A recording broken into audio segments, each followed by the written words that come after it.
Hey, for this video I wanted to showcase a new find, see what it looks like. And I'm wearing a hat because this came from the wilds of an antique mall.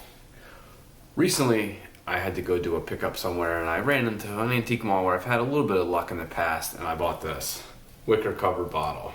I've had a lot of demijohns covered in wicker in the past, but you really want the earlier ones. And this one, it's got a lot of damage to the wicker, so I'm going to take off the wicker, see what lies beneath it. But you can just about see underneath the edge, right there.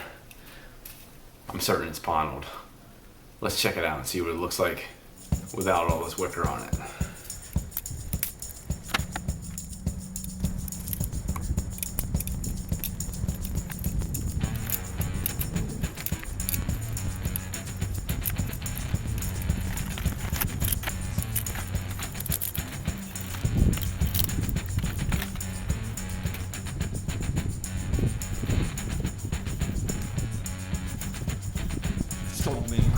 Let's clean it up inside.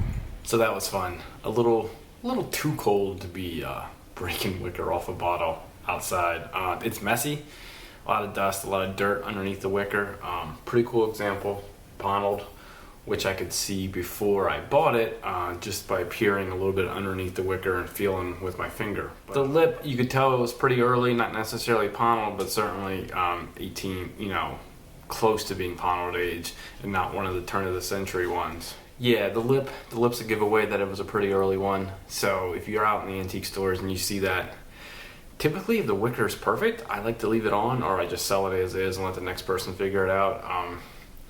The wicker sometimes would have been replaced, or often would have been replaced. So you might have started with wicker, the wicker broke down, they sold it, the bottle went back to a person filling it, and they had the wicker replaced. I'm sure in an operation like this, if you were selling wine or vinegar or olive oil or whatever you were selling, most likely wine, and filling these things, it was the bottles were reused because the glass was more expensive than the contents. But this is pretty early. This is a pretty early example. Pontiled, delicate little pontil, kind of similar to the chestnut bottles you see.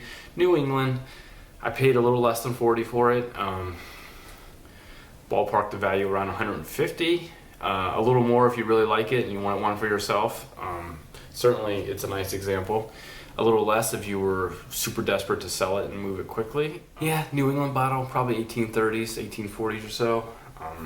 Good, kind of has that New England color and feel to it, and like I said, a nice delicate pontil. Pretty fun example. Always nice to find these in the antique stores. Gotta love that early glass. Super happy to get this.